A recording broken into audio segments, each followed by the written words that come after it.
Baik, kembali dalam cerita yang mana pembinaan projek lebuh raya bertingkat Sungai Besi Ulu Klang Suka sebenarnya bermula pada 29 Ogos 2016 melewati beberapa tempoh berkenaan sehingga 2021 88.8% keseluruhan projek ini telah pun siap. Yang lebuh raya Suka ini mempunyai sepanjang 24.4 km. Tapi dalam tempoh itu mungkin banyak perkara dan juga insiden yang berlaku dan yang terbaru yang berlaku semalam dan seperti satu kenyataan media yang dikeluarkan hari ini yang mana insiden pembinaan Suka, proses menyelamat di tapak kejadian masih lagi dijalankan dan kita nak mendapatkan perkembangan lanjut situasi terkini liputan Ridauddin Daud yang kini berada di lokasi kejadian.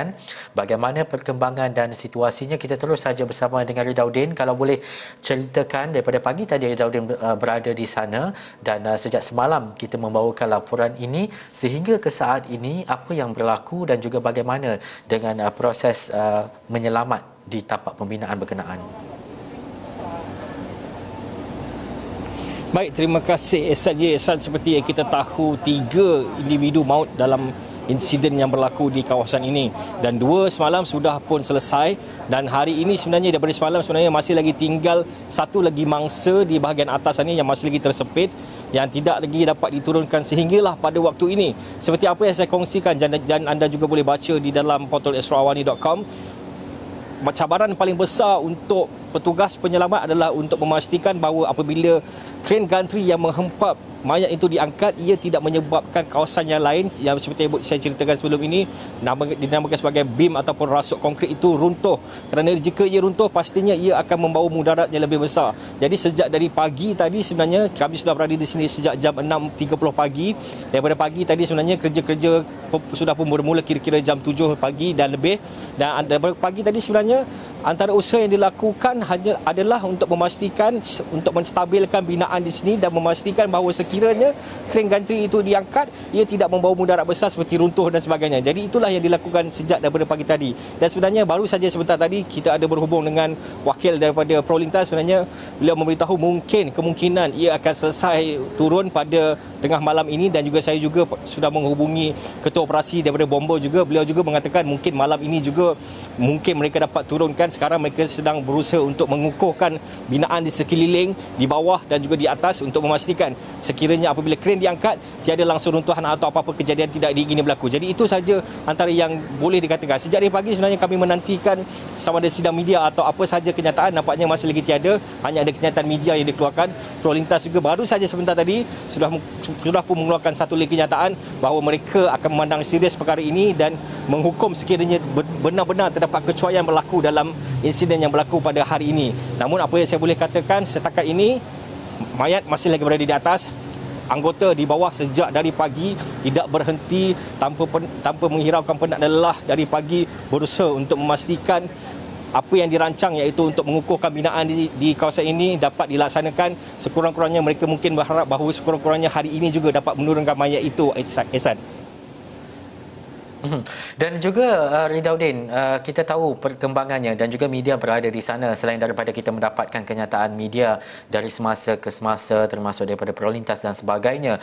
Bagaimana kerja seorang wartawan di sana terutamanya untuk kita dapatkan perkembangan terkini, terpaksa kita mendapatkan maklumat dengan lebih lanjut dan juga kalau Ridauddin boleh ceritakan persekitarannya itu bagaimana. Kalau semalam kita tahu ia menjadi sangat tumpuan masyarakat dan juga pengguna lebuh raya dan juga jalan raya di sana, tetapi untuk hari ini bagaimana Ridauddin? Baik, terima kasih Ehsan. Jadi saya akan berdasarkan ini saya akan kongsikan sebenarnya keadaan di sini sebenarnya. Jadi boleh seperti anda boleh lihat di belakang sana sebenarnya itulah lokasi yang sepatutnya pagi tadi kami pergi, di mana dari situ sebenarnya boleh nampak dengan lebih dekat. Namun kami memilih untuk berada di atas jejantas, jadi mungkin saya boleh bawakan bersama dengan rakan-rakan media di sini. Kami memilih untuk berada di sini kerana satu, ia lebih tertutup, ada bumbung dan juga ia juga kita boleh seperti yang anda mungkin cameraman boleh zoom. sebenarnya daripada atas sini sebenarnya lokasinya agak strategik kerana kita boleh nampak setiap pergerakan yang berlaku di sana. Kalau dari bawah sana sebenarnya kita tidak nampak sangat sebab kita hanya nampak bim-bim yang di atas sana, dan apa yang berlaku di bahagian depan kita tidak nampak kerana seperti yang anda boleh lihat ditutup dengan banyak jentera dan juga kemah-kemah di sana. Jadi apabila kami berada di atas, pemandangannya lebih luas dan kita boleh mendapatkan shot-shot yang lebih baik. Seperti yang anda semua tahu, Astro Awan ni kameranya canggih, kita boleh zoom sampailah ke atas sana, jadi tidak ada masalah untuk kita berada di sini.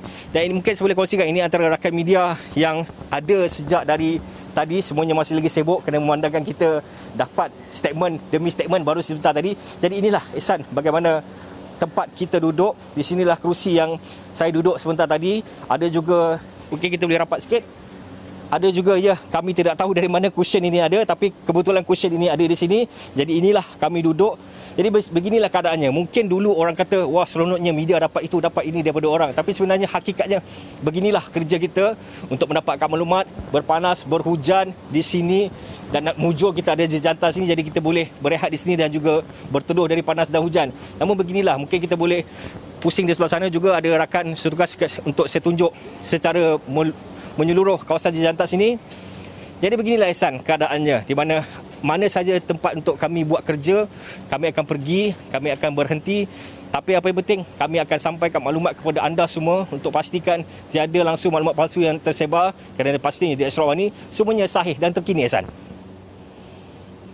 Dan juga Ridauddin, ada satu perkara selepas kita mendengar berita seperti ini, kerisauan pengguna jalan raya terutamanya untuk melalui kawasan-kawasan pembinaan seperti ini menjadi kegusaran dalam kalangan kita khususnya.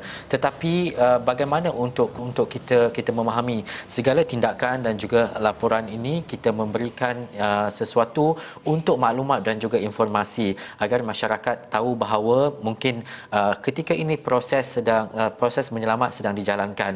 Jalan-jalan juga ditutup di kawasan berhampiran. Ada lencongan-lencongan yang dibuat untuk kelaluan seterusnya. Bagaimana untuk kita memahami bahawa media ini memberikan informasi-informasi bukan sahaja daripada info apa yang berlaku, tetapi persekitaran itu apa yang perlu dilakukan dan juga apa yang perlu dilaksanakan.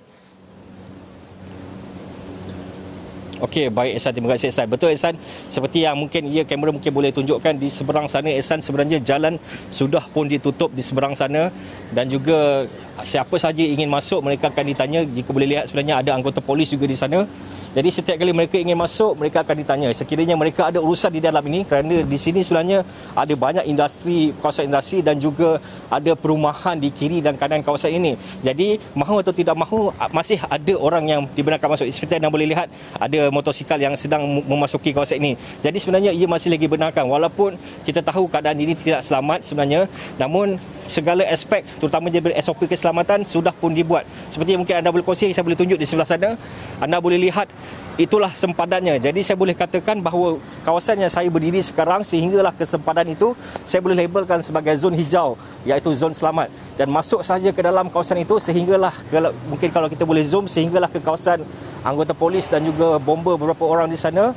Itu mungkin saya boleh labelkan dari sempadan ini ke sana, mungkin boleh dilabelkan sebagai zon kuning yang mungkin agak berbahaya kerana berada berhampiran dengan kren tersebut. Namun selepas zon itu adalah saya boleh klasifikasikan sebagai zon merah, di mana di situlah berlakunya insiden tersebut. Jadi difahamkan sebenarnya semua orang tidak dibenarkan untuk memasuki kawasan itu. Jika dibenarkan masuk pun, mereka akan diiring dan melalui satu jalan khas di sebelah kanan sana, supaya mereka tidak melalui betul-betul di bawah kren tersebut, ya, ataupun zon merah yang saya klasifikasikan.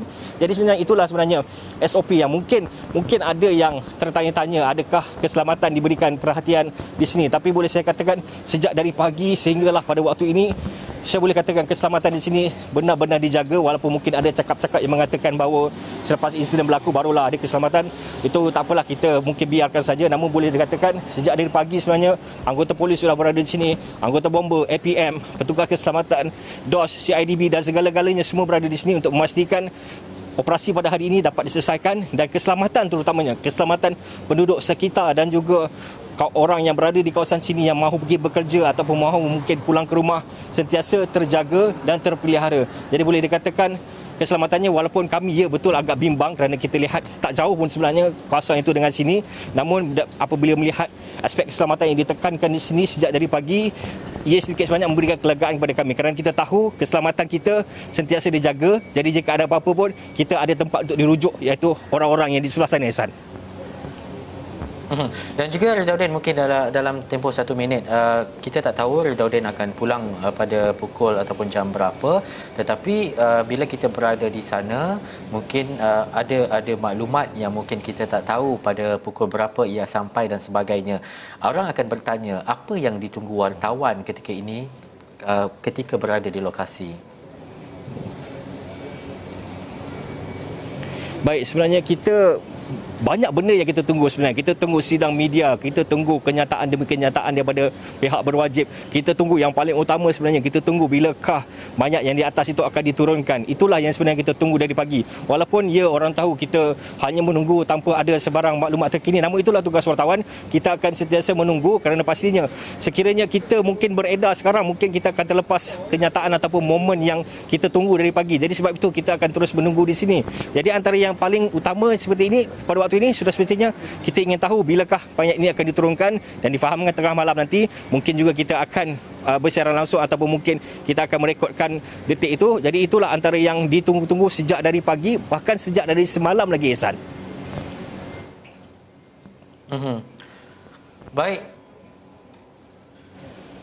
Baik, terima kasih Ridauddin atas laporan itu tadi dan juga perkongsian. Pastinya kita sentiasa membawakan perkembangan terkini dari semasa ke semasa kepada anda.